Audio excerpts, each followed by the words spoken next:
আসসালামু আলাইকুম রহমতুল্লাহি বারাকাতুহু। আজকে আমি যে বিষয়টা নিয়ে আলোচনা করব এটা হচ্ছে কিভাবে একদিনে হাজার হাজার ভেক্টর বা ইপিএস ফাইল আমরা তৈরি করতে পারি, কিভাবে ইপিএস থেকে সরাসরি ইমেজ তৈরি করতে পারি, ইমেজ থেকে ভেক্টর তৈরি করতে পারি এবং ইমেজ থেকে পিএইচডি ফাইল, সবকিছু নিয়ে আমি আলোচনা করব। তো এখানে দেখেন, আমি আপনাকে প্রথমে যে জিনিসটা দেখাচ্ছি, এখানে যে এই যে কয়টা ফাইল আছে, যে ব্যাকগ্রাউন্ড রিমুভ করতে পারবেন, EPS to ready file, EPS, EPS group, EPS ungroup মানে গ্রুপ ছাড়াও তো করতে পারবেন, গ্রুপও করতে পারবেন। আচ্ছা, তারপরে হচ্ছে জেপিজি টু ইপিএস, হুম, পিএইচডি, পিএইচডি রিভিউ।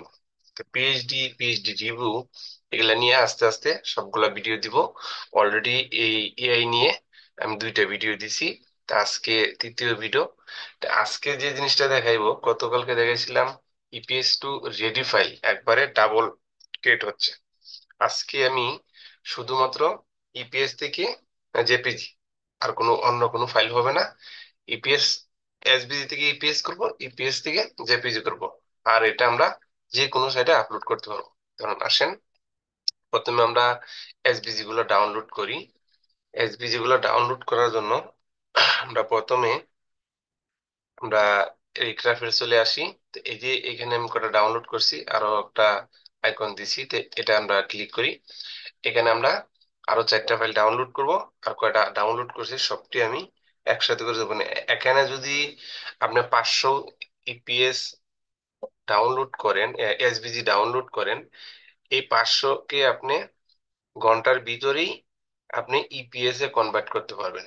এসভিজি 500 যদি হয়, এটিকে আপনি অল্প সময়েই ইপিএস বানাতে পারবেন। তো এই জিনিসটা কিভাবে হয় আমরা দেখব। দেখার পরে আমরা এটাকে ওপেন করব, রিসার্চ করব যে সঠিক মতো হয়েছে কিনা।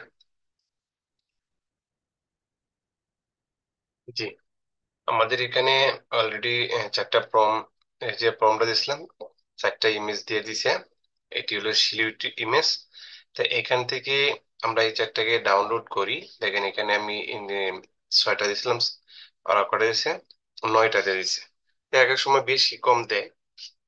এখানে আমি এটাকে এসভিজি ডাউনলোড করতেছি। দেখেন এখানে আমি 4টা ডাউনলোড করে নিচ্ছি। হ্যাঁ, আমি এখান থেকে এডি এসভিজি ফাইল ডাউনলোড করলাম। তো এখন আমি সরাসরি আমার ডিসপিসিতে ডাউনলোড ফোল্ডারে চলে যাচ্ছি।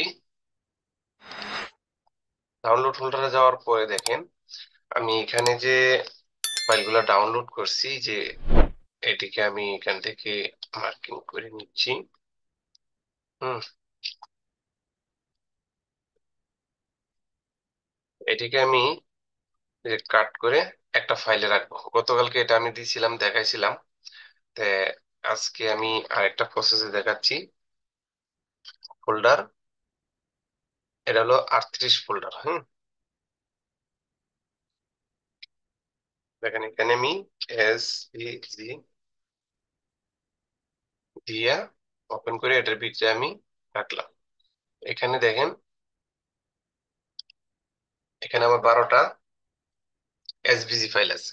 এই 12টা এসভিজি ফাইলকে আমি এখন ইপিএস বানাবো। ইপিএস বানানোর পরে আমাদের ফ্রিপি বা তার যে কিছু সাইট আছে এগুলাতে দিলে আমরা প্রিভিউ একটা ইমেজ লাগে, সেই ইমেজটাও আমি এই প্রম দিয়ে তৈরি করব। তো এর জন্য আমি সরাসরি যাচ্ছি আমাদের স্কিপের উপর। যে আজকে গতকালকে দেখেছিলাম রেডি টু ফাইল, আজকে আমি দেখাবো ইপি। আমরা প্রথমে এটিকে ইপিএস তৈরি করব। তো ইপিএস তৈরি করার জন্য আমি ইপিএস টু গ্রুপ, এটাতে আমি ক্লিক করতেছি।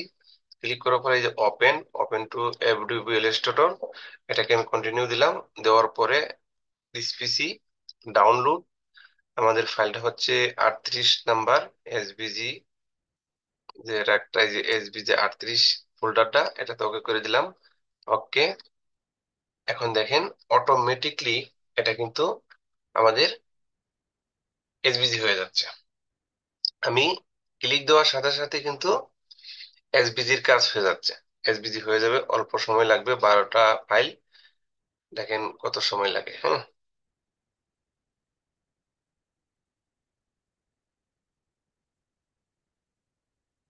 এখানে কিন্তু আমার হাতের কোনো আর কাজ নাই, শুধুমাত্র আমি ফাইলটা দেখাই দিছি, অটোমেটিকলি তারা তাদের মতো এই কাজটা করে নিচ্ছে। হুম। এখন আমার কিন্তু কাজ এখানে অলরেডি শেষে, যেটি এটা হয়ে গেছে। আমি এখান থেকে বের হয়ে যাচ্ছি। বের হয়ে যাওয়ার পর আমি ডাউনলোড হোল্ডারে যাই, কে দেখি আমাদের 38 নম্বর হোল্ডারের অবস্থা কি। দেখেন এটি কিন্তু ইপিএস ফাইল হয়ে গেছে। তো এখান থেকে আমি আহ এটা যে কাজটা করব, এই যে এসভিজি ফাইলগুলা এটি আমি এখান থেকে ডিলিট করে দিচ্ছি। এটিকে মার্কিং করে আমি এখান থেকে ডিলিট করে দিলাম। তো আমাদের 12টা কিন্তু ইপিএস ফাইল কমপ্লিট। ইপিএসটা হচ্ছে 5 এমবির উপরে। তো এখন আমি এটিকে আরো জেপিজি বানাবো। তো জেপিজি বানানোর জন্য আমি আবার আমাদের স্কিডে চলে যাচ্ছি, এই যে ইপিএস টু প্রিভিউ, এটাতে যাব। যাওয়ার পরে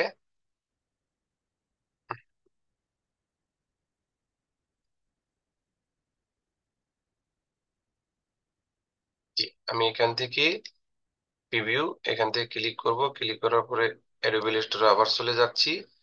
এটাকে আমি কন্টিনিউ, জি এখান থেকে আমি কন্টিনিউ ক্লিক করলাম।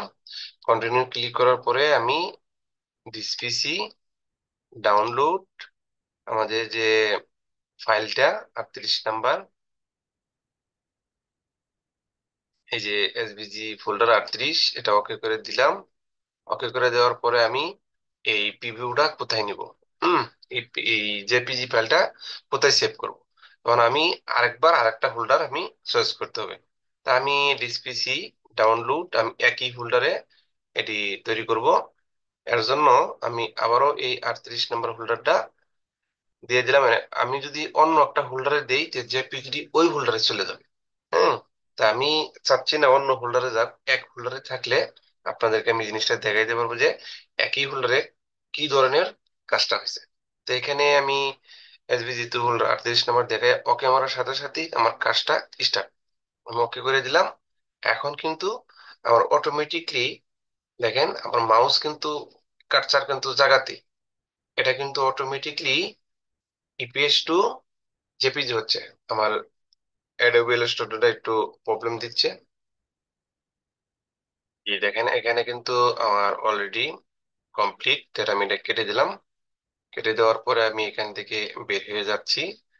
আমি যাচ্ছি ডাউনলোড হোল্ডার, আমাদের 38 নম্বর হোল্ডারটাতে আমি চলে যাচ্ছি। দেখেন আমি এখানে 12টা ফাইল নিলাম।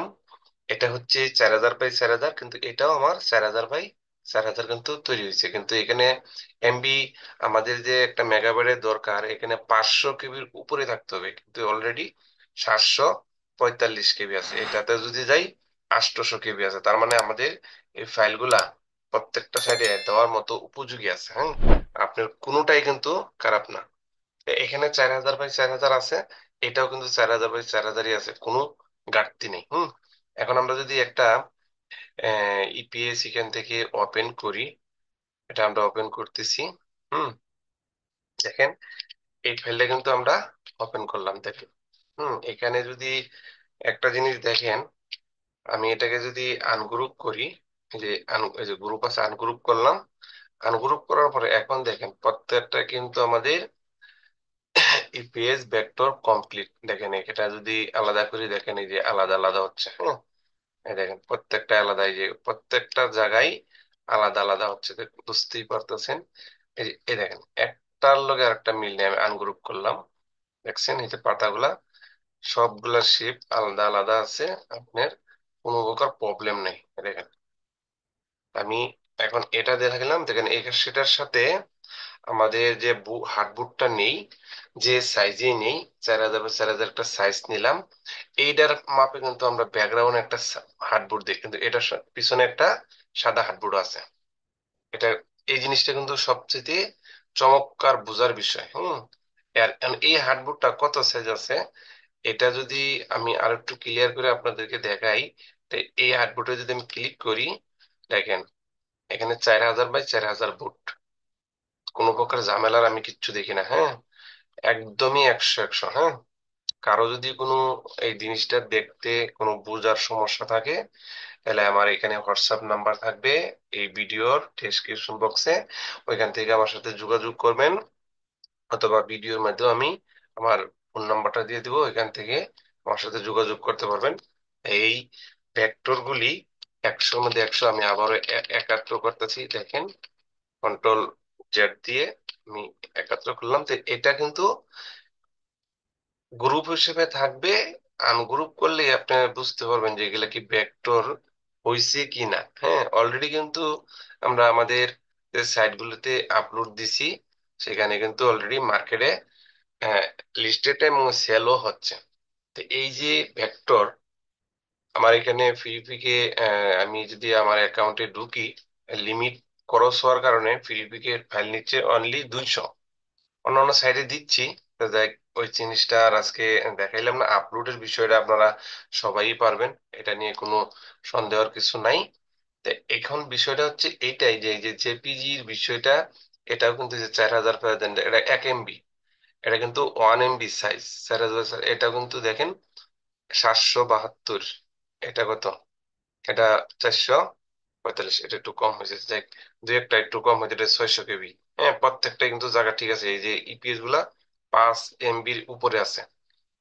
তো এরপরেও যদি কারো কোনো বোঝার থাকে এই স্কিট নিয়ে, আমাদের এখানে 5-7টা স্কিট আছে, যে আমাদের কাজ করতে যা লাগে, যাদের দরকার আমার সাথে যোগাযোগ করবেন, আমি আপনাদেরকে এই দেওয়ার চেষ্টা করব। ধন্যবাদ সবাইকে। ভালো থাকবেন, সুস্থ থাকবেন, আল্লাহ হাফেজ। আর যদি ভিডিওটা একটু ভালো লাগে থাকে, অবশ্যই এই চ্যানেলটাকে সাবস্ক্রাইব করবেন, এবং এই ভিডিওটা আপনার টাইমলাইনে শেয়ার করার চেষ্টা করবেন, যাতে কারো এই প্রয়োজনে উপকার হইতে পারে। ধন্যবাদ সবাইকে। আল্লাহ হাফেজ।